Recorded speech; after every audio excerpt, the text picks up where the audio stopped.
Welcome back to the Mandarin Blueprint Podcast. My name is Phil Crimmins. This is episode 104, and I'd just like to start off the podcast by giving a big thank you to everyone in the Mandarin Blueprint community.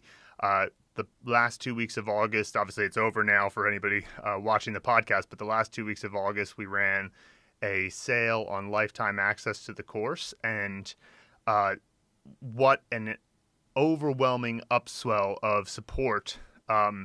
Luke and I have never felt so proud of the course as we have these past 2 weeks because so many people have taken advantage of the offer and sent us these very, very kind emails telling us that they thought it was well worth it. And, this is the kind of thing that it really, it's given us a runway as a company to be able to continue to make great content for everybody for years to come. We've got so many things on the docket, and we're really excited about the different new plans we have coming.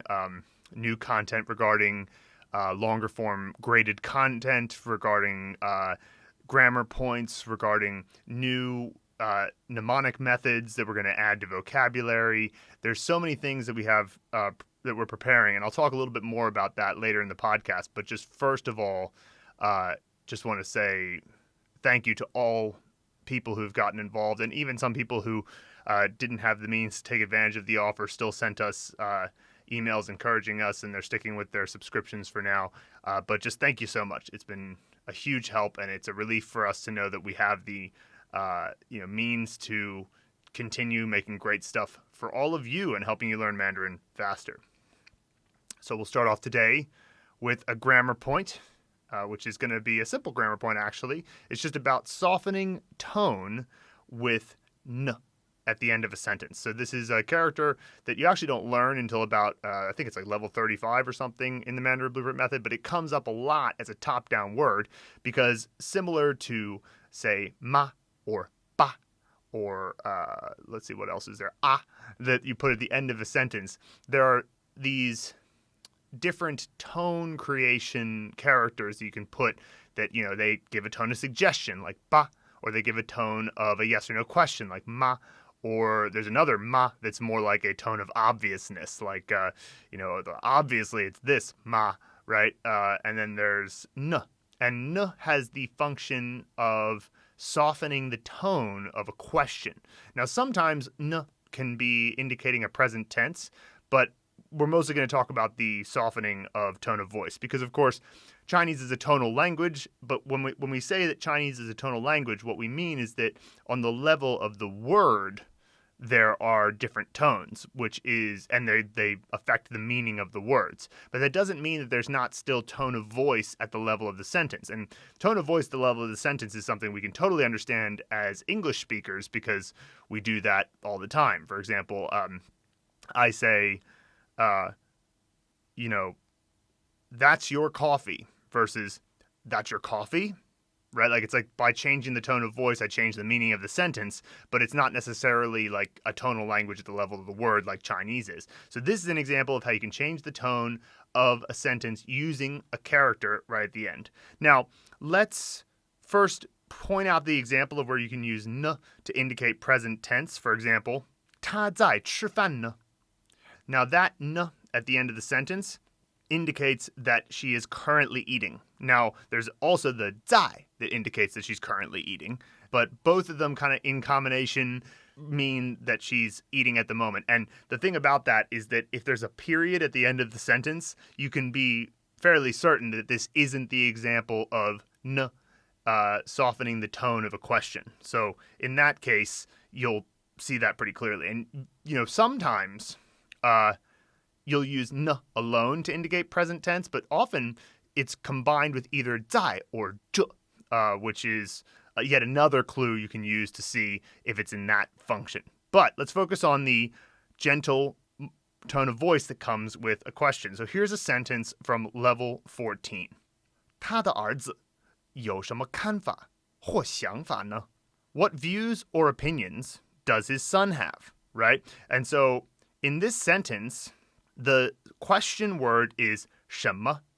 So 他的儿子有什么, right? And so whatever comes after it, we know it's going to be a question because we have 什么 in it and we have a question mark at the end.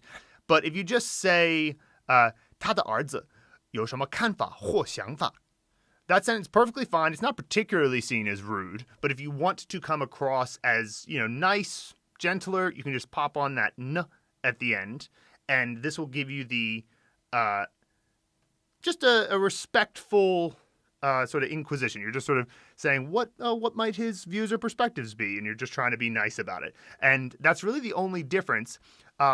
Naturally, this isn't always required. So the use of "ne" to make a question gentler is most common when the relationship between the speaker and the listener is less intimate, at least in China, right? So the better you know someone, the less likely you are to stand on ceremony, as they put it. So if you want to think of it as a simple rule, "ne" at the end of a question makes things nicer.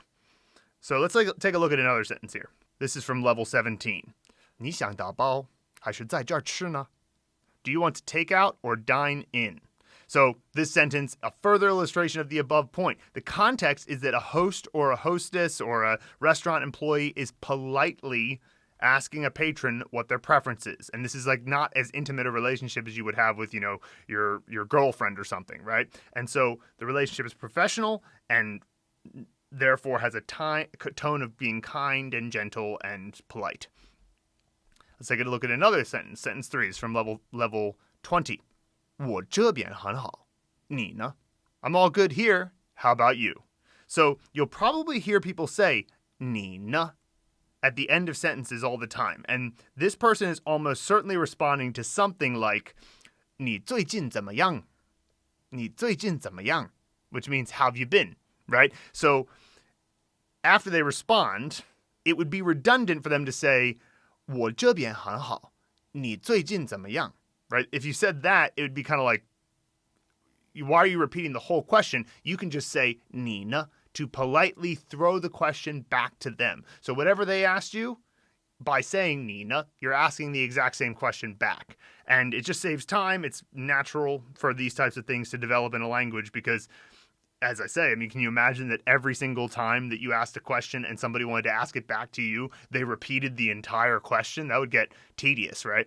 So bear in mind that this "n" to make questions softer is very useful in your early days of speaking Chinese, because if you're going to have a question and you want to make sure that the person that you're talking to understands that you're asking a question, because you're in the early days, you might have pronounced something wrong, maybe you used the wrong word somewhere, but by throwing "n" at the end, there's no way they're going to be confused about whether or not you asked a question, because there's going to be a question word in there somewhere. You're going to say 什么, you're going to say 什么时候, you're going to say 谁, that meaning what time, and who, respectively.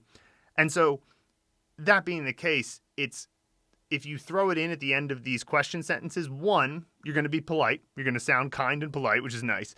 And two, you're going to make it clear to them, even if you made a mistake, okay, well, they're trying to ask a question. So they might, even if you made a mistake, they'll understand where you're coming from and maybe ask for a clarification. So it's very useful to have there. And of course, 你呢 is super common. You're going to say that all the time. So bear that in mind as you move forward. So that is the grammar point covering the tag GW-Tone-Of-Voice-呢-Gentle-语气词.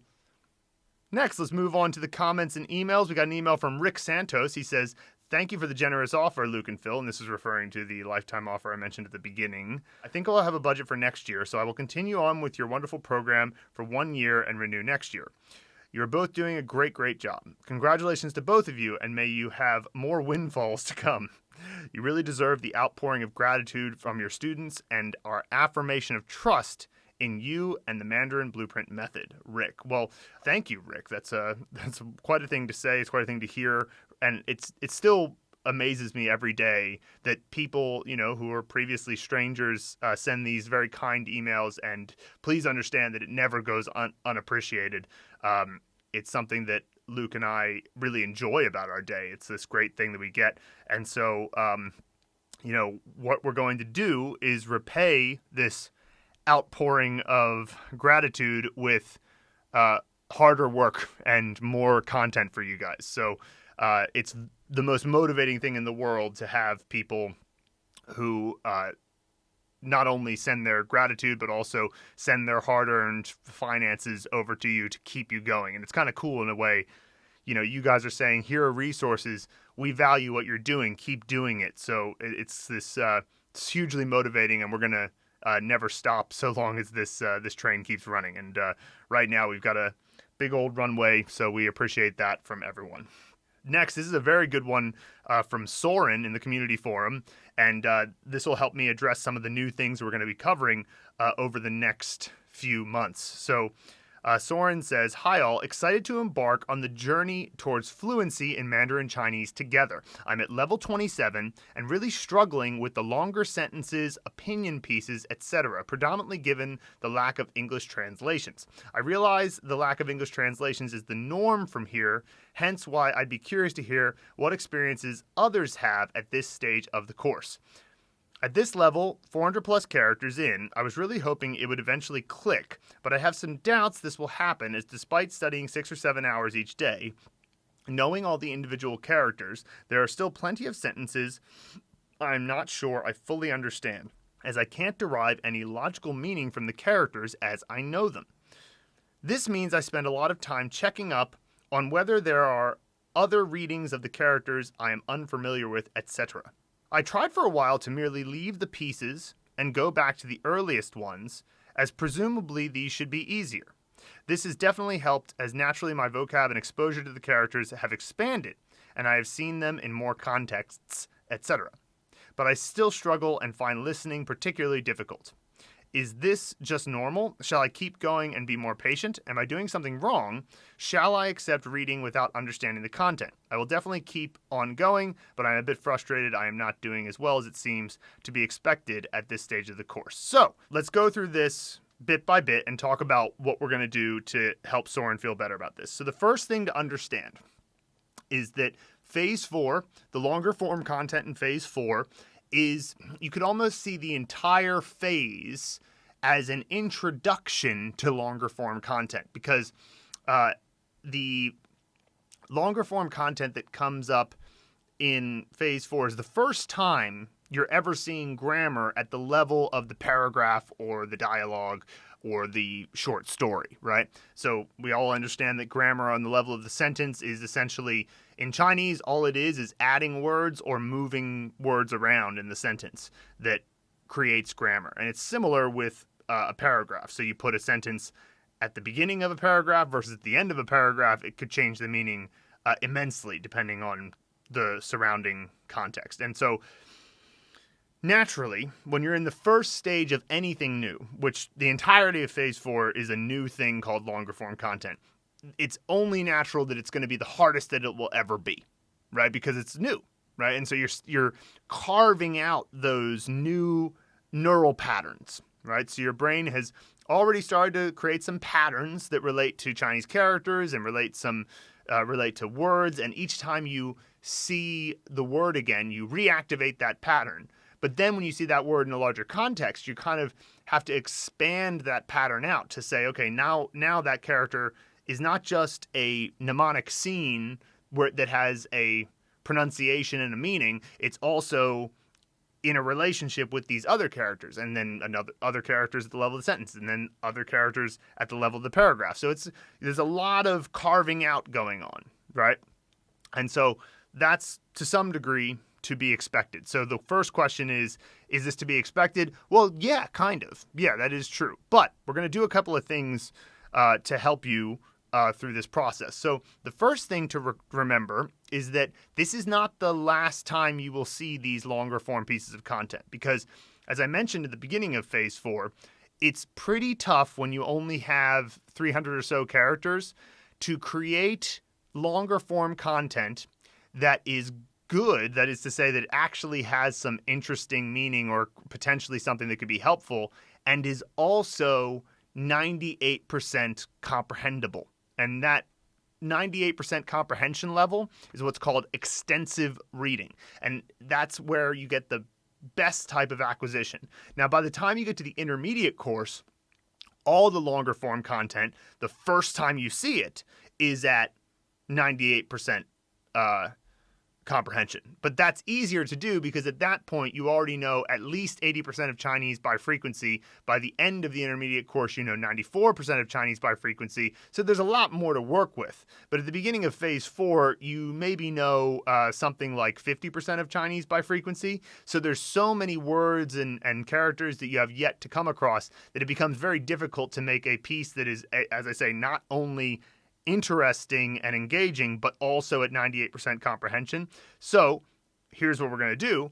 We're going to reintroduce those texts to you later in the course when you're at 98% comprehension of the text. So why am I telling you this? Well, because this is what can help you feel okay about not totally getting it, right? Because if you're going to go back to it later and get the content from there, then that will allow you to just relax about it. Just go, okay, it's fine that I don't totally get it now. I'll see this again. And of course, you could always go back and look at it again, but we will encourage you to do it in the future. So you don't even have to worry about like, when will I go back and review this? It's like, well, you know, we will introduce it to you at the point in the course where if we were to run it through a text analyzer and cross-reference it against the vocabulary that you know, that boom, now at this point, you know 98% of the characters and words in this piece, so let's look at it again. And when that happens, you'll be surprised at how easy it is to understand. It'll be super thrilling. So that's one thing that we're going to do. The next thing that we're going to do, and this is in the pipeline, it's, you know, I'm not saying it's going to happen this week, but soon we're going to add preview lessons beforehand. And in phase 4 and phase 5, these preview lessons will be Luke and I, and we'll be explaining things in English, how to do it. And then when we get in, or how to understand the different texts. And then when we get to the intermediate course, we're going to have a Chinese teacher give the preview lessons. So at that point in the intermediate course, the Chinese teacher will, you know, it might be a little bit tricky to follow the teacher at the beginning to understand what he or she is saying. But as you continue, it's obviously better to have a Chinese teacher explaining this stuff, because then you're having two Chinese practices. You're practicing Chinese in two different ways at that point. You're preparing for the text, but you're also, you know, listening to them and how they naturally speak in an educational environment. So that is something you have to look forward to as well, because it occurred to me as I was making the text tracking videos for phase 4 that these texts, if you gave a couple of short instructions and just pointed out a couple of things, it would make the text a lot easier to understand, and it wouldn't be even that difficult for us to do. So we will get on that at some point soon. I want to finish the phase 5 text tracking videos first, so that's the main priority, but and we're working on creating the intermediate content as well, but still, this is something that I want to get to relatively soon, and it will help a lot with recognizing some of these things. Another thing, you mentioned that there's not English translations, but there are English translations for each sentence, because each sentence in phase 4 is in your Anki cards. So if you're really struggling to figure out what a sentence means, from the lesson, copy and paste the sentence into Anki, and just remember that whatever the character is you were learning is going to have that Anki code around it for the close delete. So when you search in Anki, you need to either remove that character or put spaces around that character. Otherwise, it won't, you know how Anki's finicky. It won't search for the sentence properly. But the point I'm making is simply, but you could also search for the English translation. No, you couldn't search for the English translation. That's what you're looking for. But the point is, you could search for a part of the sentence, and it should come up in Anki, and then you can see the English translation that way. So that's just a point that's there as well. And I mean, we could potentially add in the full English translation of the text, but to be honest, I think that you should probably rely less on translation for the longer form texts, because that's very important to transition away from that as you get more advanced. So we'll see. So some other things, there were a couple other comments I wanted to make about this. One is that you're saying that you're studying 6 to 7 hours a day, which is amazing. Holy crap, that's a lot of time per day, Soren. You're going to be fluent in Chinese faster than you think. But one of the things that can happen when you're studying that much in a day is that the information can start to overload a little bit. You know, your brain can start to go, wow, there's so much stuff happening right now. And then that can create an emotion of like, will I ever get this? But I wouldn't be surprised if a day or two after Soren wrote this, he felt a bit of a breakthrough, because that's always the feeling that seems to come before a breakthrough, when you're like, these things, I can't quite get it down. I don't feel like I understand this. These sentences, like this way the character is being used here, this isn't the way I remembered it, and all of that. And those feelings tend to come right before the patterns that you're creating in your neural networks connect, right? And when that happens, it's usually quite thrilling and you feel much better about things. I think Soren even left a comment later saying that he was thrilled that he was understanding these paragraphs. So that's something that, it's sometimes not too consoling when you have that thought to yourself and you're feeling frustrated, but it is worth mentioning that tends to happen. Another thing is that, as we've mentioned before, we teach you the main pronunciation of a character when we cover the Hanzi movie method. And then eventually you're going to need to see that character and its other usages in context. And so this is sort of when that starts to happen. So sometimes you'll see a secondary or tertiary usage of a character, and maybe you don't totally get it right now, but there's only one way to start seeing those secondary and tertiary usages of a character, which is to see it in the context of longer form content. So yeah, this is all normal, essentially. You're not doing anything wrong, and it's okay to accept that you're not understanding certain content, because you'll get better at reading in general, right, as time goes on. In the same way you've gotten better at reading at the level of the sentence, you're also going to get better at reading at the level of the paragraph. It's just only normal that at the first phase of the course, or first phase that we introduce a new concept, that concept will be pretty tough. And B, you're going to see these pieces of content again. So the fact that you'll see them again means if you didn't understand something, well, you'll probably understand it the next time it comes around at 98% comprehension. And that can allow you to sort of chill a bit and just be like, okay, it's all good. I hope that was a comprehensive answer for Soren, and great question, though. Very good question, and it's sparked us, thinking more about how to make Phase 4 better, and it's this type of feedback is gold for us, so we really appreciate it, Soren. Thank you. Next, Stephanie Arapian on level 16 unlocked conversation connectors. She says, these are all really cool and very interesting to learn. I find myself picking and choosing ones that seems to fit me and moving on, knowing the rest will be there if I feel like adding it to my conversational vocabulary down the line. Thanks, guys. And this is good feedback to get, because the feedback we've gotten about the conversation connectors so far has been kind of like that these are a bit too hard for the level.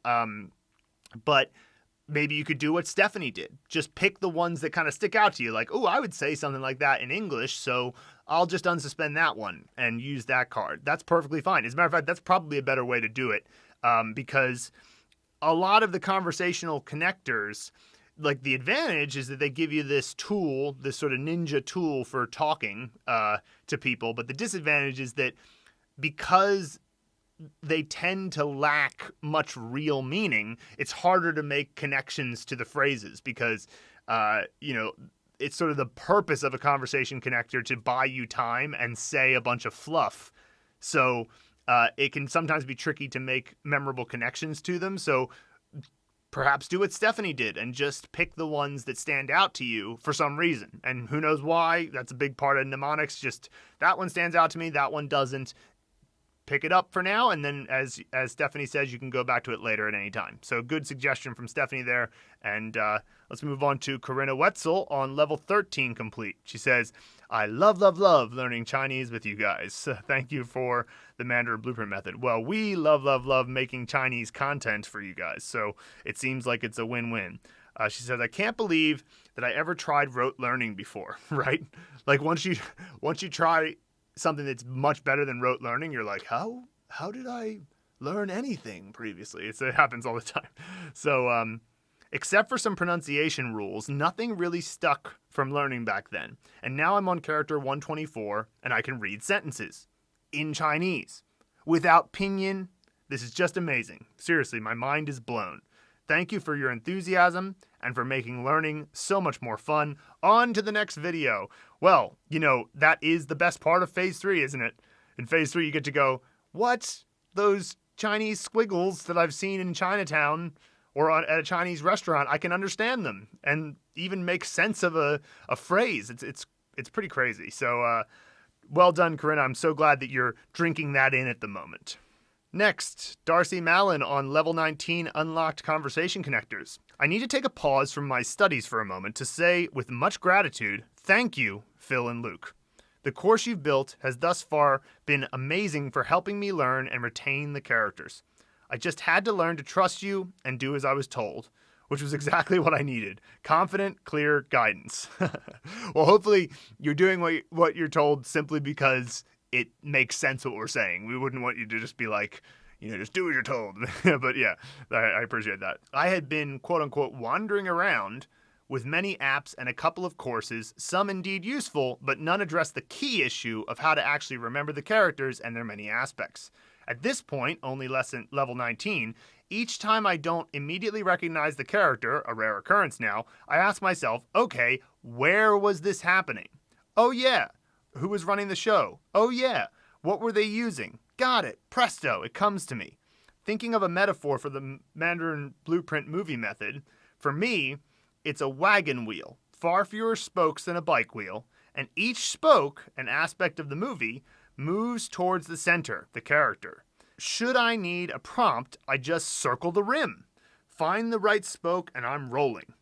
Once I started making up my own actors, sets, and props, as you said I would, I remembered better, deeper. I realized I had not solidified in my mind the earliest characters because I hadn't explored them enough. In fact, now when I see a character I don't know, I think, oh, I just haven't been fully introduced to them yet. Once I meet them in the course and they're more rounded out, I'll always know who they are. They'll be a new friend. Well, I love this metaphor, Darcy. This wagon wheel metaphor is a great way to think of it. It's like, yeah, oh, I'm missing something. Just go around the wagon wheel and what, you think all the spokes are broken? No way. If you made a good or even a mediocre mnemonic scene, at least some of it is going to be memorable because these techniques are things we're naturally good at. Right? We're these weird intelligent apes that can somehow remember space, like where we are in space, like nothing else. And we see a face and we know exactly who it is. And even if we don't remember their name, right? And we can imagine loads of different objects. And these are all things that we've just been able to do since we were born. Since we started making memories, we're like, oh yeah, I can recognize faces. Oh yeah, I know where I am in space. I know where the ceiling is in relation to my brain. I know where, how to walk down the street without constantly bumping into the things. And, we have our great sense of depth perception and all of that. And so when you use these techniques to remember characters, then like you say, it's just a broken spoke on a wagon wheel. And that's much easier to fix than building a whole new wheel, which is all rote learning does. Rote learning is just like, okay, just look at this wheel a lot of times. Maybe I'll remember it. And then you come back and it's just all shattered because there was nothing to keep it together. You were using twigs as spokes as opposed to larger pieces of spoke wood. Okay, the metaphor has gone too far. But anyway, thank you, Darcy, for that great comment. And it sounds like you're having a great time. Technical question here from Michaela Ellison on New Vocabulary Unlocked for 门口. She says, is there any difference between 入口 and 门口? Really, the only difference is that 入口, an entrance, doesn't necessarily have to have a gate or a door, right? There could be an entrance to a park, and the park may not have a gate, it may not have a door. It depends on, and also most 门口 are also 入口, but, it's like, the 门口. For sure, there's a door or a gate or something. And then also there's something like, there's a situation where you have a 入口 and a 出口. So the 入口is the entrance and the 出口is the exit. So if you're in like a supermarket or something, I was just in a supermarket over the weekend and it was like a massive one, Walmart size or whatever. And when you get down to the bottom, they have like a pedestrian flow situation where they want people to go in one door and out another door. And so technically you could go in either, but like they're saying this one is designated as the 入口, as the entrance, and this one is designated as the 出口. But I guess both of them are 门口because they both have doors. So that's essentially the difference there. Joe Sutcliffe on New Vocabulary Unlocked, 手机. What is the difference between 电话 and 手机? Is it just that 手机 refers explicitly to mobile phones, while 电话 has a slightly broader definition. Yeah, pretty much. I mean, 电话 can also be a verb to call someone. 我给你打电话. Well, I mean, so in that case, the verb is really like 打. So 打电话 is like I'll call your phone, right? So, but phone, general term for phones, and gets used in the sentence for calling someone. And 手机 for sure is a mobile phone. And, these days, regular old phones in the house are kind of dying off, right? So it's like 手机 is much more common. But still, I've heard people refer to a 手机 as a 电话. So it's definitely not like if you call a 手机 a 电话, you're wrong because it is. It's a mobile phone. It is a phone at the end of the day. So yeah, you're exactly right, Joe. 电话 is broader. 手机 is specifically a mobile phone.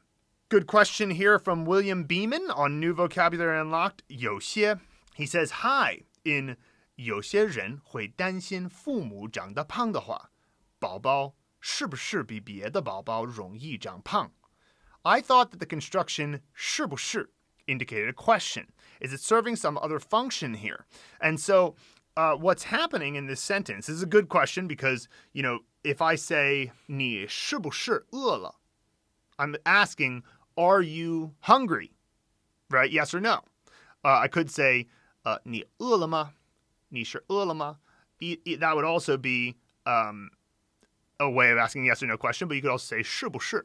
And so sometimes, and usually it's a question, but in this case, this sentence falls into a longer form piece of content in phase 4, and it's referring to, like the point of this sentence is 有些人会担心.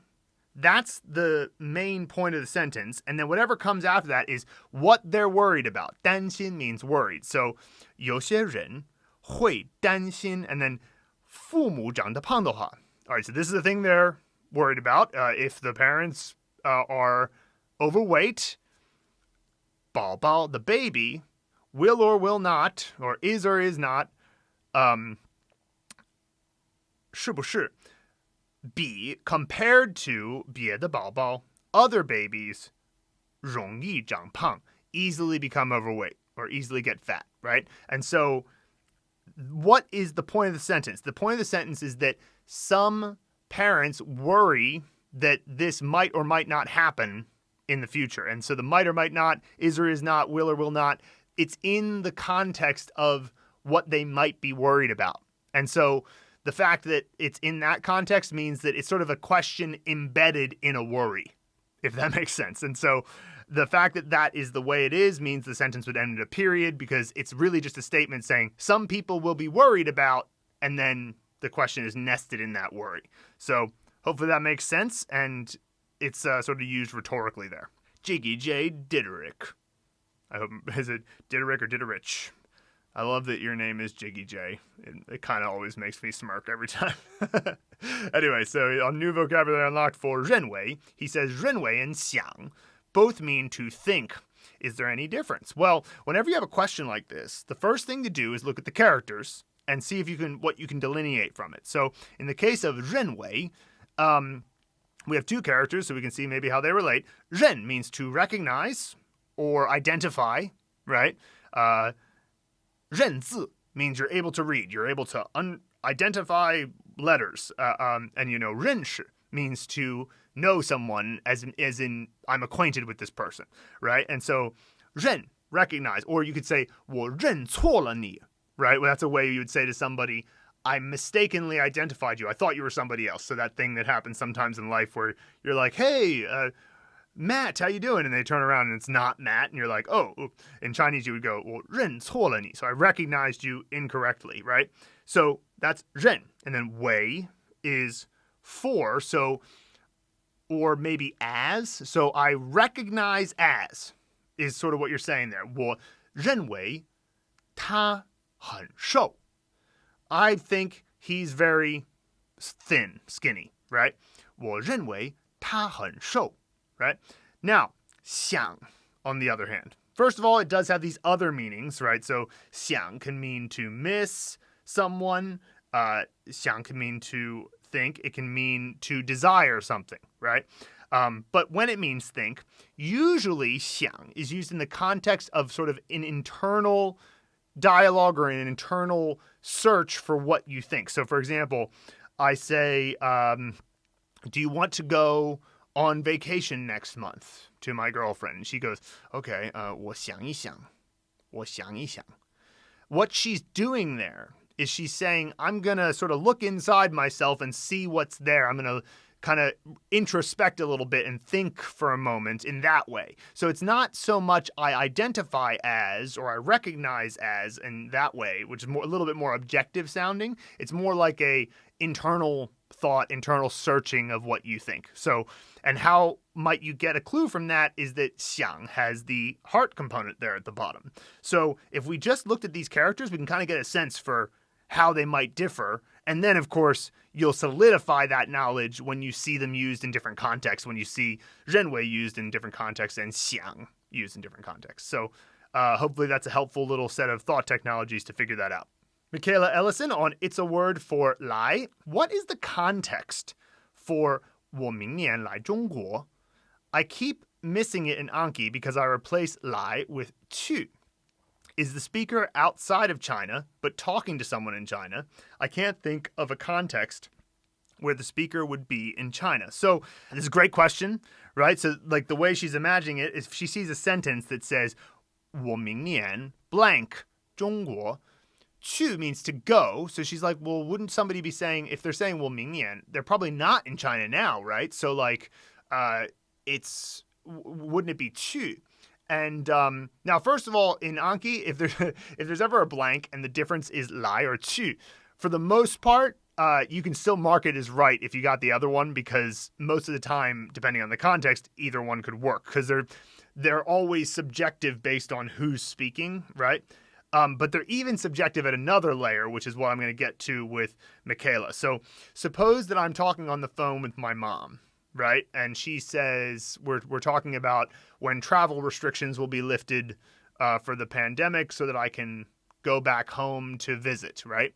Well, I might on the phone say, well, after they lift this restriction, I'll come to America, right? Well, I should say I'll go to America, right? But it's natural, especially if we're talking to somebody we're close with, for us to kind of set ourselves in their perspective, right? So even when I'm saying that, I'm imagining myself standing in the house or her in my parents' house listening to me on the phone, right? So it's like, or even if we're on a video call, I can see her in the house. And so I might say, next year I'll come to America, even though technically I should say I'll go to America because I'm not there currently. So there's that. There's also the possibility, and again, this is always what happens when you only have one sentence, but it's possible that this person was saying a list of places that they'll be going, and they're currently in China, but then they're saying, and then I'll go to Russia, and then I'll go to Zanzibar, and then next year I'll come to China, right? It's possible, right? So that could be the context as well. So there's two sort of things that could make it possible. One is just imagining yourself in that place with whoever you're talking to, if it's on the phone or you're just, maybe it's a conversation over text or whatever.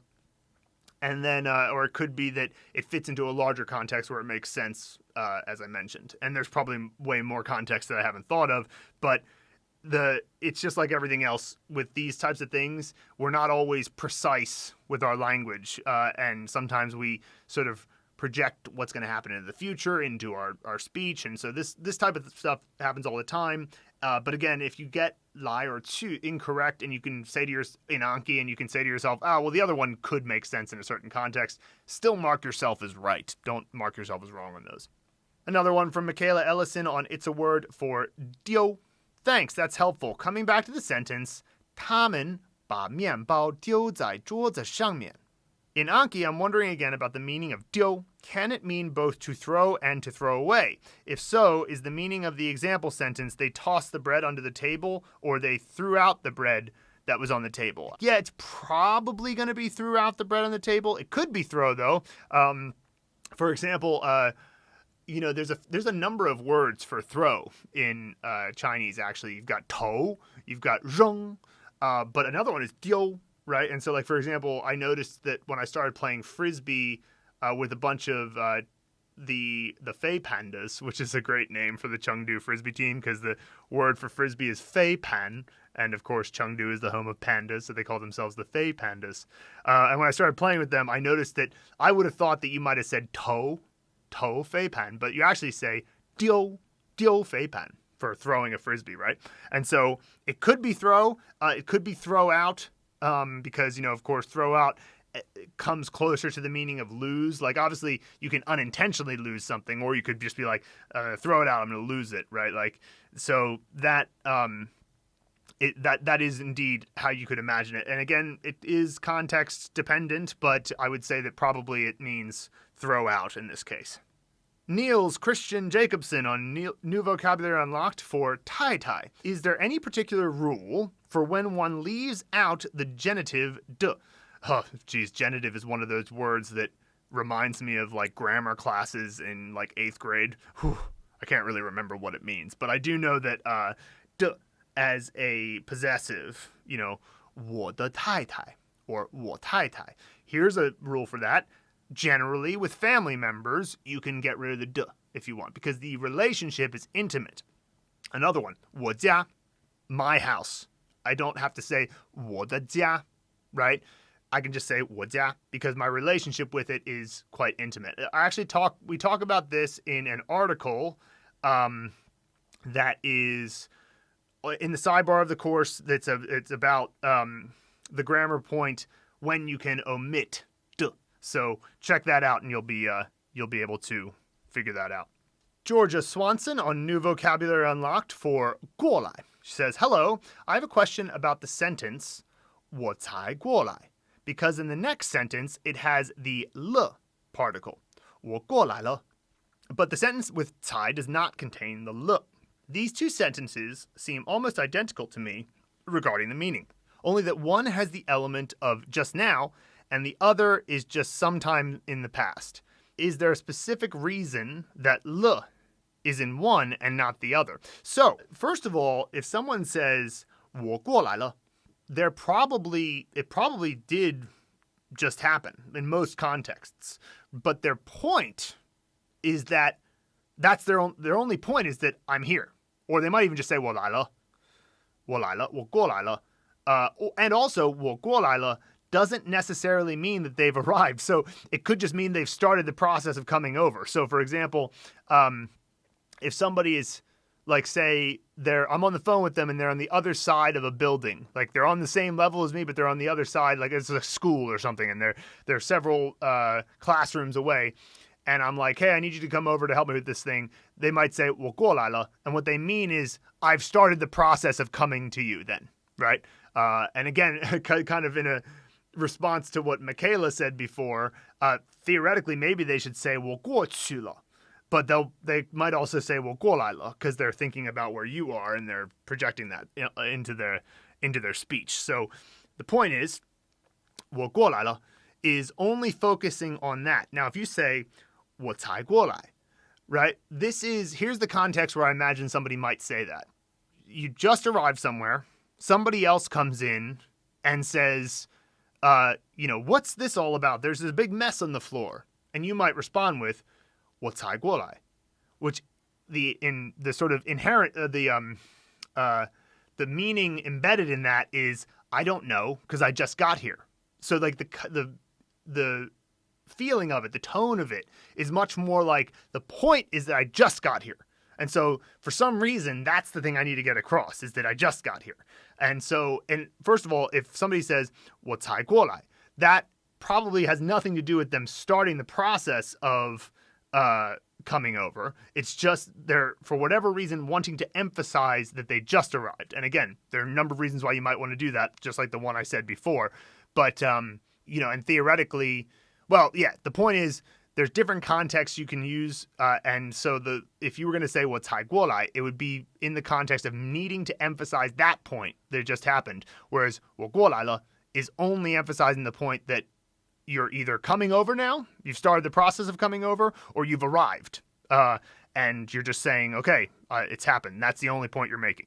There's no reason why you need to emphasize that it was just now. And then in the other context, as I explained before, that might be why you would do it. And as I like to always emphasize with these types of things, I didn't answer that question because I had studied the rule before.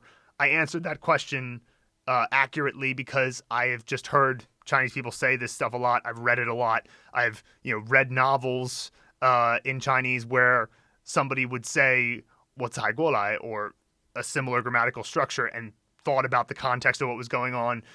Those are the reasons why I know. It's not because I studied the rule. So as always, just make sure that when you're understanding these rules, the only thing you want to do with the rule is help it give you a little nudge in the right direction when getting input.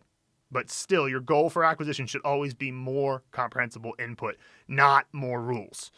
The rules are just a little nudge. As I've said before, 98% of your learning should be based on comprehensible input, 2% based on grammar rules or learning rules. Michaela Ellison on New Vocabulary Unlocked for 太太. I think the second sentence, 我太太不来了, cannot also translate as my wife did not come, because that would use may instead of 不. Is that right? And does the addition of 了 simply add the idea of now, as in my wife is not coming versus my wife is not coming now? It seems like the translation is based on the idea that the wife was originally going to come, but now she's not, hence the change. You got it, Michaela. That's exactly right. If I said 我太太没来, 我太太没来, then that's just saying my wife didn't come. There's no implication that she was going to previously, but by saying 我太太不来了, there's an interpretation there that she was going to come before and now there's a change that's happened. So I naturally imagine this is like a dinner party or something, and you arrive alone and the host says, oh, where's your wife? Oh, 我太太不来了. 她生病了. She's sick. 她感冒了. She's got a cold, right? So these are the examples you might where you can start to understand simply by looking at the grammatical particles. So Michaela, you're on to it. You're getting there. Good stuff. Good stuff. Good question here from William Beeman on It's a Word for 死, which means to die. It says, hi, in 那只小狗死在了马路旁. I don't understand the position/function of 在 in the sentence. I know it can designate ongoing action and also location, but I don't see what it does in this sentence after the verb and before 了. Thanks. So, 死 is the verb, right? And we talked about before how 在 can be used after the verb if the verb refers to movement or location. And what's interesting about this is that clearly the Chinese conceptualized death as a movement, right? You've moved from life to death. And so in the same way I might say, 我住在中国. 住 is the verb, to live, right? And so that's related to location, right? So that's a location-based thing. And when there's a location-based verb, that means that we're going to use 在 after the verb. But if it's not a location-based verb, then the location gets expressed through the character 在, and it therefore comes before the verb. But in this case, for another one, 我吐在地上.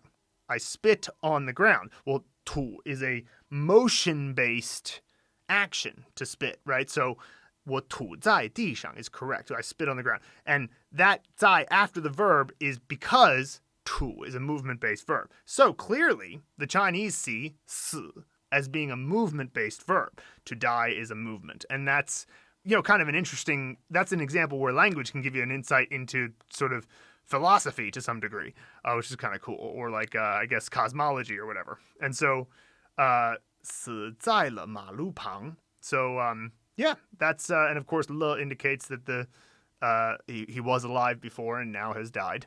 And so the action is completed. And yeah, that's the explanation. William Beeman on It's a Word for 少. 这些钱对他来说不少. Can you guys parse this sentence to get the translation you provide? I find it very difficult, though I believe I know all the words. I especially don't get 对 in this construction. So we actually covered this sentence in the article about 对, which you can find in the sidebar of the course in the sort of grammar point about 对. But there's a way you can use 对, which is 对 blank 来说. So towards, in this case, it's 他. So towards him 来说, which is basically what it's saying is in his opinion. 对他来说对我来说 in my opinion, or from towards my perspective, come out the speech. Let the speech come out from whatever the thing is that's after 对. Now, most sentences will say, we'll put 对他来说 or 对我来说 right at the beginning. Right, I'll put it at the beginning of the sentence. But you can throw it around. This is a very spoken way to say it here. So many sentences would say, 对他来说这些钱不少. And so what it's saying is, in his opinion, this is no small amount of money. Right, this little bit of money here, 这些钱, no small amount to him. Right, and so by saying 这些钱对他来说不少, it's almost like the speaker forgot to mention 对他来说, so they throw it in the middle of the sentence. That happens sometimes in Chinese. You'll see speakers, they'll, for example, 现在, you should put that early in the sentence. 我现在录播课, right? So that means I'm recording a podcast right now. But sometimes you'll hear Chinese people they'll say, 我录播课现在. Right, because they'll realize I should have said that earlier, and they'll throw it in at the end. It's not grammatically correct, but it's interesting that they can do that and be understood. And so this has that feel, but it's not wrong. It's like you can say 这些钱对他来说不少. Usually it would be 对他来说这些钱不少. But regardless, it's that's what's going on here. And I can understand how that construction might not be totally clear. And, as per usual, it will come up later in the course in a grammar point. William Beeman on New Vocabulary Unlocked for 多少. And 多少, this word means how much, most commonly used in 多少钱, which means how much money. But it can also mean several. And in a certain context, it can mean however much. Right, so how much or however much, right? So we'll talk about that in a moment. But here's his question. Hi again. I'm trying to do these sentences without looking at the translations. In this sentence, however, 除了早上吃的那些以外，每天桌子上的饭有多少，他就吃多少. There are a number of words that you didn't translate directly, like 每天, for example. And the construction, 多少,他就吃多少, really eludes me with the double 多少. Can you parse this? In setting up models for sentence patterns, it helps to see the direct function of the sentence elements rather than just a gloss. Thanks. Yeah, so first of all, this is a sentence that's a part of a larger story and a larger context. So the story is talking about how this guy's girlfriend, despite the fact that she eats so much, she remains skinny, but he's worried about her because she just eats so much food all the time. And, I actually know a few Chinese women who are like this. They'll eat loads and they'll just remain super skinny. It's kind of an interesting phenomenon of metabolism. But the sentence here, because you're not seeing the larger context, it might be a little bit tough to parse as it is. So my general suggestion for phase 4 sentences that have the required mark, the little required asterisks, those, if they don't make as much sense, it might be because you need to see them in the larger context. And we actually like that it doesn't make sense and that you need the larger context to understand them so that you can really get emotionally that you can't just stop at sentences. You have to keep expanding your context. So that's the first point about this. Now, when you have a double usage of a question word, it changes it from the question word to the question word plus ever. So if I say 哪儿 or 哪里, that means where. But if I say 你想在哪儿吃饭就去哪儿, that means wherever you want to go to eat, we'll go there. right? And so there, by saying 哪儿 and then 就去哪儿, the 就 in between, it indicates that there's an endless possibility of where you want to go eat. But wherever that is, that's where we'll go eat. I talked about this in a previous podcast and went through a number of different examples. But one of the examples I didn't put in was 多少. So if you say 多少, it means how much. But if you say, for example, 桌子上的饭, so whatever food is on the table, 有多少, however much, 她就吃多少, she'll eat that much. So however much, she'll eat that much. And it's a cool way of taking these question words and recognizing that, okay, there is an amount. I don't know exactly how much it is, but for sure there is. So however much, and then comment about it, right? So there's other examples of this. 你想吃什么就吃什么. Whatever you want to eat something, whatever that is, I don't know how much or what it is, but there must be something, and so eat that, right? 你想吃什么就吃什么, right? That's an example there. Whatever you want to eat that. And so this is that same construction, and you'll get a sense of that as you continue to go forward. Because it's like, again, it's like these types of constructions, they're going to come up a lot. And sure, in the next one you see, it may be 你什么时候想来就什么时候来. Whenever you want to come over then, right? That is maybe how you see it next, but it's still the same construction. And your brain is incredible at recognizing the patterns between them and across all of those constructions. So that is the answer to that, William, and I hope that that's helpful. And I'll be curious what you think of that sentence when you see it in the longer form paragraph. Next, we have a question from Rick Engeland on New Vocabulary Unlocked for 行为. The sentence is 这种行为是不好的. I wondered why you can't just say 这种行为不好. Then I noticed the 是的 pattern, which I think refers to past completed actions. So it's obviously referring to a behavior that has occurred, not just prohibiting a behavior that may not have occurred yet. This is very astute. I think that it's mostly on point. So 这种行为是不好的, right? You might be imagine a teacher saying this to a child or a parent saying this to a child. They might be saying it in direct response to a bad behavior that the child did, and they're trying to emphasize the detail that it's not good, right? 是不好的. 这种行为, this type of behavior, 是不好的, is not good. I'm emphasizing that detail because that's the 是的 construction. Now, emphasizing details tend to be in the past, right? You tend to be telling a story and you're trying to emphasize a detail, or you're making a point to a child who needs to learn a lesson and you're emphasizing a detail.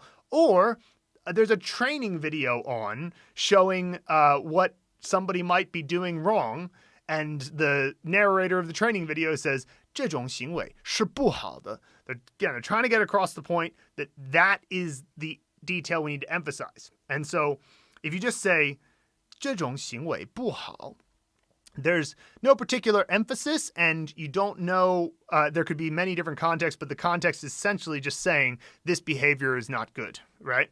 And so by emphasizing the detail, that is the main point of the 是的 construction. And yes, it does tend to be in the past, but that's just because it just tends to be that when you're emphasizing a detail, it's going over something that has already happened, whether it be this has happened in general before, and so we're trying to teach people not to do this, or it could be a specific thing that your child actually intentionally broke a vase, and you go, 这种行为是不好的.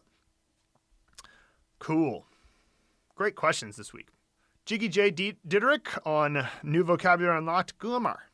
He says, can Gumar also be used for a single person instead of a group of bros? Actually, Gumar usually refers to an individual. I'd almost be tempted to say Gumarman for multiple dudes or multiple bros.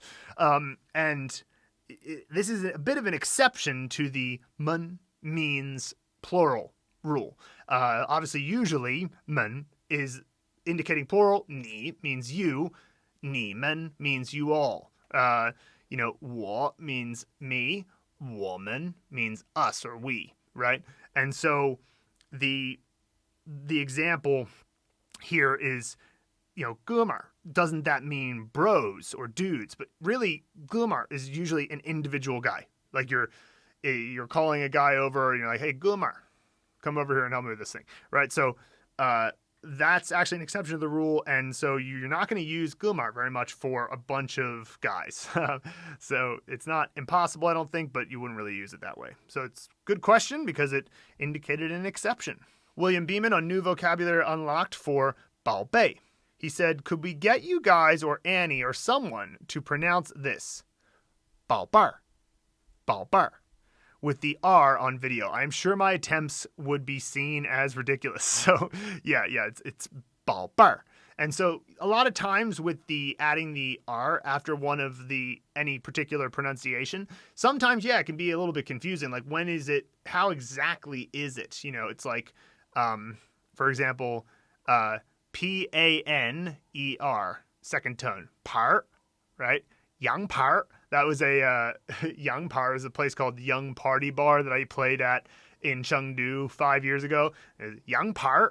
But then let's just say, you want to say P-I-A-N-R, that would be 片儿, right? Like, so, 片 is a word you might use for a film, but you might say 片儿as well. And so there's different sort of ways that the R affects different syllables, but you'll get the hang of it as you move forward. And always remember that the R, for the most part, with the occasional exception, is not required. It's usually more of a northern dialect thing. However, it can be pretty cool. And but that said, though, 宝贝儿, I'm not a huge fan of that particular word. It's a little bit cheesy to me. But, because it's usually used in the context of like, hey, babe, come over here, babe, 宝贝儿. So, not a huge fan of that word personally, but hey, that's how it's pronounced. And it really is kind of easy, right? Bar. It's just sort of like saying like a candy bar, but a little bit, poppier.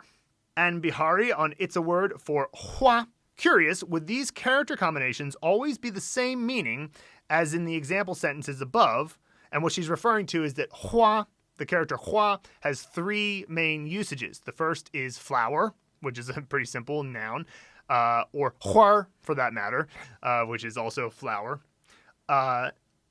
And by the way, I was just talking about R in the previous section, or the previous question. And if you say 花, it is definitely a flower, right? Because 花is one of those words that also can be a verb. 花时间 means to spend time, right? You would never say that with the R in that case. So if somebody says 花, they're definitely referring to flowers. And that's because you usually add the R to nouns, right? If you're going to add the R, hua, which is what that's called when you add the R to something, it's usually to nouns. Now, a notable exception is the word war, which means to play or to go out, have fun. But generally, it's hua. It's for nouns.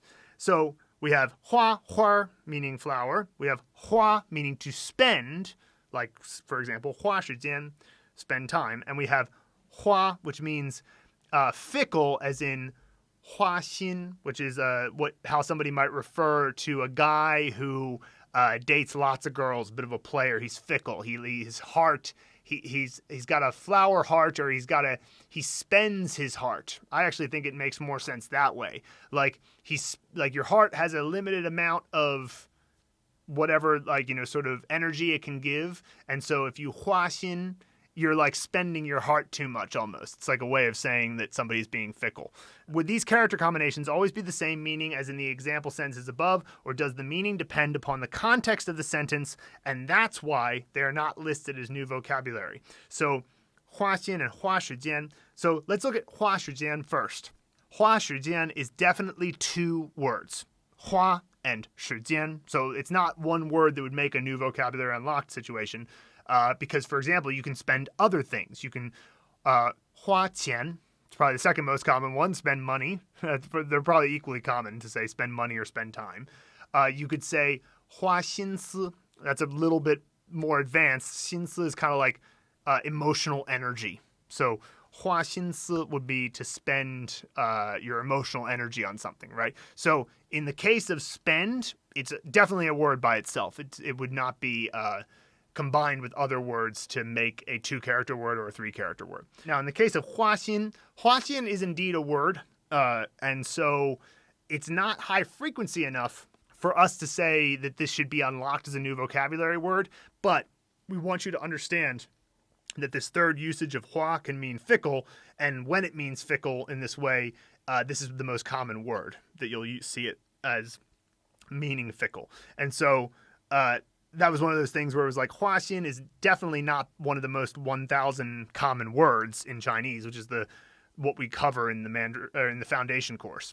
But we still want you to get that idea that hua has this third meaning. Jason Pan on New Vocabulary Unlocked for Yi-Wei. In my Anki deck, the card for Yi-Wei has the written pinyin of Y-I third tone, W-E-I second tone. I reckon it should be Wei. I can change it on my end, but just wanted to confirm. No, it's correct. It should be Yi-Wei. So the character Wei can also sometimes be pronounced Wei. It's a 多音字, and the 多音字 that are just tone differences are the easiest to understand because it's not like you have to learn a new pronunciation. It's just a matter of the tone. Now, then the question is, well, in what context is it fourth tone and in what context is it second tone? So here's an example. 为了, for the sake of. You'll throw that at the beginning of a sentence, or you could throw it in the middle, but like a lot of times you'll say 为了我的孩子我才去工作. So it's because for the sake of my children, I go to work, right? And so that's an example where 为 for sure will be fourth tone. 为了, right? Now, and then there's the character for because.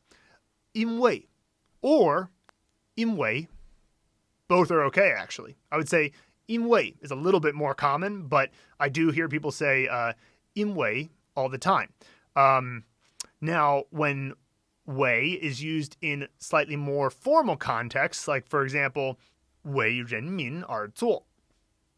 为人民而做. For the people, work for the people. So, like, this is a construction where you put 为 something, are something. So, for something, are, which doesn't really translate to anything, but you put, like, the action after that. So, like, 为人民. So, for the people, 而做. So, do for the people. And you just put the 而做 at the end. That's a more formal way of putting together a action and reason and action type of structure. And in that case, you tend to say second tone. And in this character, 以为, it's always a second tone as well. And so exactly how much it is this way. Now, of course, if you're using 为 as just a pure preposition, it tends to be fourth, like we talked about in the 为 preposition article, or the 为 relator article, which you can find in the sidebar.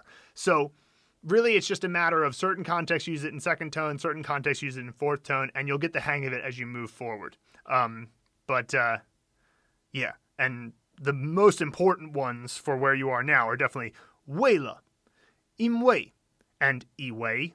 So those are the main ones for now. And of course, 为 by itself is a preposition. So you'll see the more formal ones come up later in your Chinese study. Dom Thompson on Vocabulary Unlocked for 互. And he says, what's the difference between 互相 and 相互? Right. And so this is a great question. And it really is just a matter of formality. 互相 is a bit more spoken. It's not necessarily a totally spoken word, but you'll hear it in spoken Chinese a lot more, and you'll hear 相互 in written speech. I just read 相互 yesterday in the China's foreign ministry head, Wang Yi. He's on the standing committee. He's like one of the top people in the party, and he was making this speech about the most recent sort of tensions between the U.S. and China, and what he said was, we have to work together for mutual benefit, and he used 相互, right?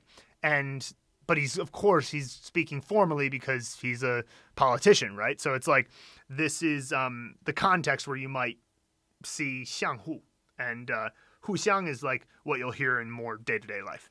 Sabrina Sunderland on compound final 为对不对 and 对不起. So this is from Pronunciation Mastery. She says here, does 对不起 work universally? For example, I'm sorry, we're sorry, they're sorry, etc. Or is it only a first-person singular statement and you would add the appropriate pronoun if it's not for oneself? Please note that I'm new to all of this, so I just want to make sure I use it properly. Thank you. So this is a really interesting question because there's a few different ways to say sorry in Chinese, and also it's useful to break down what 对不起 actually means on the character level to get sort of how this works. But the simple answer to the question is that, yes, as long as you specify who is sorry, it's fine. You know, you can say, if you directly say 对不起 to someone, the assumption is that you're saying, I'm sorry. But 他们对不起 is also okay.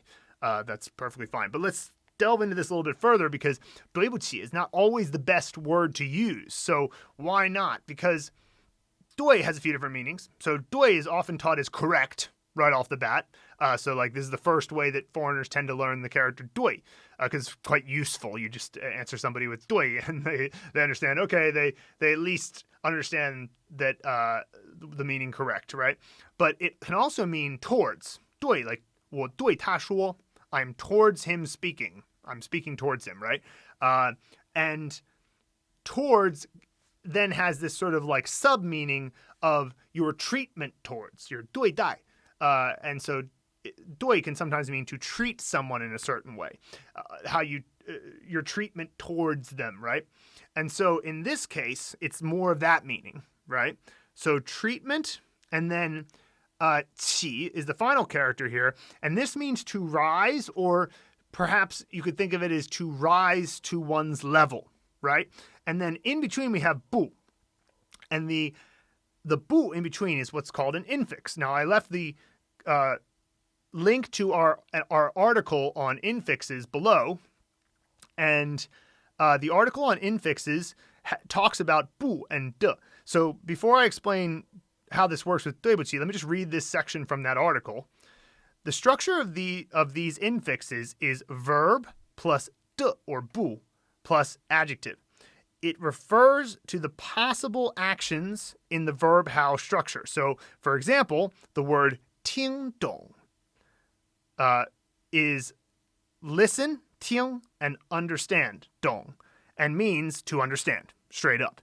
If you add 不 or 的 in between, you are either saying listen, not understand, or listen, obtain, understand. So, 听不懂 means cannot understand, and 听得懂 means can understand. So essentially, the 的 or the 不 or the 不 means that you can or cannot achieve the result from the verb. So, 对不起, technically speaking, means the treatment towards you is not able to rise to your level. So it's quite strong. It's like, it's poetic even, right? It's like, and you can say it in a sentence too. You don't have to just directly say 对不起. You could say 他对不起你. His treatment didn't rise to your level. He did wrong by you, basically, right? 我对不起我妈. I did wrong by my mom, right? And my treatment of her didn't rise to her level, right? And so that's why it can feel a bit intense. Like, now, there are many situations where you want to apologize in that way, in which case 对不起 is perfectly fine. And, most Chinese people will see you as a foreigner and they'll go, oh, they're saying 对不起, which is a little bit strong, but you're a foreigner, I get it, right? But still, that's why you should know a couple other ways to say sorry. So a slightly less intense way to say sorry is to say 不好意思, 不好意思, which translated directly means not good meaning. But it also kind of means I'm embarrassed, or like 不好意思, oops, I'm kind of embarrassed. There was no good meaning to what I did just there, which means I'm kind of embarrassed. And so you would say 不好意思 to say sorry about something, but it's kind of like, oh, I accidentally bumped into you, 不好意思, right? It's like if you just bump into somebody accidentally and you say 对不起, it feels like my treatment did not rise to your level. It's like, well, that's a bit too harsh, right? So 不好意思 is a bit softer, and you can also use 不好意思 just to politely get someone's attention, right? So I'll always remember that when I was in Beijing practicing with my band, there was only one guy in the band who spoke Chinese. I didn't speak Chinese at the time. And anytime we needed somebody from the person running the rehearsal studio, he would kind of poke his head out the door and be like, oh, 不好意思, 不好意思, and get the guy to come over. And it's almost like saying, sorry to bother you, right? And you can also use 不好意思 in the context of a sentence. So I'll always remember this thing that happened when I was in Sichuan University, where we went to the Chengdu Planning Museum, which is a very cool museum. It's like all about the plans for Chengdu over the next 50 years. And they've got this huge model of the city, like it's like a gymnasium size. But my teacher was there, and it was quite bright out, which is actually kind of rare for Chengdu. And she had these sunglasses, and the sunglasses were quite kind of big and a little bit gaudy. And, she wanted to wear the sunglasses because it was quite shy. It was very sunny and bright, which is the word they use for that, shy. But the thing was, she's a teacher. She's out with her students. I mean, sure, they're university students, but she just felt like, oh, maybe wearing these gaudy sunglasses would be a little bit awkward. So she said, 我不好意思戴. And 戴 is the verb you use for putting on sunglasses or hats. 戴墨镜. 墨镜 is the word for sunglasses, and regular glasses are 眼镜. 墨镜, 墨 means to like kind of, it's sort of dark or inky kind of. So you have more ink added to glass, which is what 镜 means. So 墨镜, sunglasses, right? So 我不好意思戴墨镜. I'm embarrassed, 我不好意思戴, to wear 戴墨镜, sunglasses. And that was something that made me realize, oh, okay, even 不好意思 can be used in a sentence. And, when that happens, it's gives you a sense of what it really means. And then finally, you can say 抱歉. 抱歉. 抱歉 is the most formal of all of these. It literally means harbor apology or harbor an apologetic feeling, because 抱 means to like kind of hug, but so hug or harbor. So 抱歉 means I harbor an apology within me. It's a bit more formal, but an example where you might hear this is like, for example, my band is trying to secure a gig for a wedding, my wedding band, right?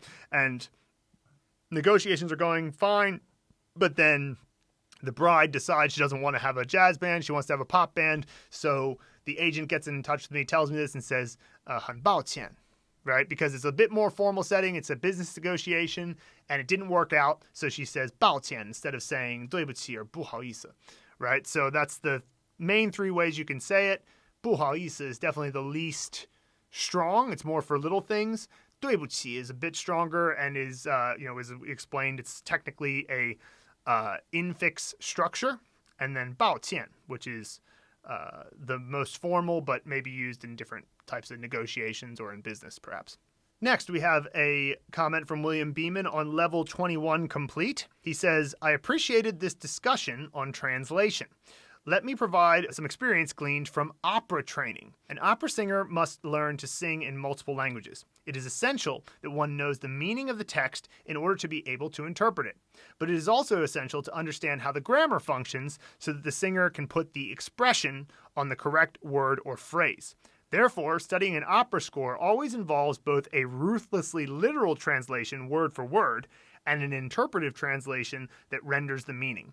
When studying Chinese in this course, I also do both word for word and interpretive translation. So in our case, we tend to do interpretive translation because we don't want you to rely on translation forever. We want you to be able to figure out meaning directly through the Chinese as you get better and your foundation gets better and your grammar understanding builds and your character understanding builds.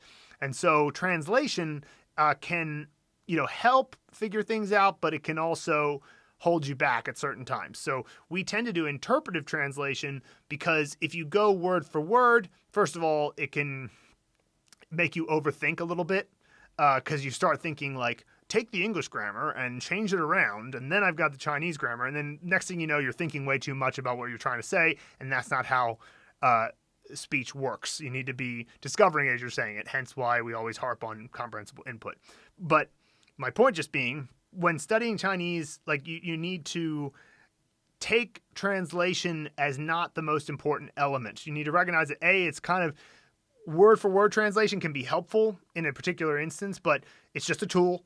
And interpretive translation is meant to help you understand the real meaning. And as William is getting across here, which is really cool, the idea that he knows this from opera training, is that both have their usage, right? But still, translation in general is the type of thing that if you can drop it. And you can't drop it right at the beginning, but there certainly is a point where you can, and you should do it as soon as it's reasonable to do so, as soon as you can figure out the meaning just from the Chinese. Ramona on New Vocabulary Unlocked for 不客气. She says 不客气. Any good or funny story behind this, because it means don't mention it or you're welcome, right? So 谢谢你,不客气. And so any good or funny story behind this, not 不, guest, 客, air or manner, 气. Well, here's how you should break this down. It's really 不客气. So 客气 is the word, which means polite. So no need to be polite, right? And so 不客气 or don't be polite, right? This is kind of funny. Like almost all the ways that Chinese people say you're welcome is just to say don't be polite. 不用谢 is another one you'll hear. No need to say thank you, or no need to, don't stand on ceremony, which is kind of, it's nice. It's like sort of, naturally as Westerners, we tend to be very focused on expressing gratitude. I think it's a big part of our culture. And, people do certainly express gratitude here, but it's funny that their response to it is never really to say you're welcome directly. It's always just to say, you don't have to be polite, right? And so it's kind of funny. But 客气, why would that mean polite? Well, think about it. Who are you going to be most polite to other than a guest, right? And 气, in this case, is more that manner type of thing. So a guest manner is polite. That's what when you have a guest in, that's the manner that you should have about you, your 气, ought to be polite. So they just said, well, that's just what it is. So we'll just call the word polite 客气, right? And that's really cool. There's another word for polite, which is 礼貌, which is kind of more about what you should do in ceremonial situations. But it does mean polite as well, but like sort of the etymology there. And so it's kind of like both of those are used as polite. And then, so if you just say 不客气, it's just saying no need to be polite. But let's take a look at this this way that 客 is used. So here's a really interesting pair of words in Chinese. So the first one is 客观. 客观. This means objective. So guest and then 观 means perspective or observe. And then the word for subjective is 主观. 主观. And 主 means the host, the master, the lord, right? So if you're the 主人, you're the owner or the person in charge. Like, so a house theoretically has a 主人. It's like the person who is the master of the house, right? And then you can have a 客人, who is the guest in the house. So isn't it interesting that to say that something is objective is the perspective of the guest? 客观. Their perspective is objective. And then 主观, that's the subjective bit. So the bit that comes from the owner, the host, the person who's in the situation, right? They're in the house that's there. And it's kind of true, right? So like if you're in your own head or in your own environment, you are a bit more subjective in your experience of it. And then if somebody from the outside comes in and then takes a look around, they're going to be more objective because they're less, involved and deeply in, it's like, what do you say? You can't bite your own teeth. You can't kiss your own lips. It's like, if you're inside it, then you can't be objective about it. But if you're outside of it, you can be. And it's also an interesting way.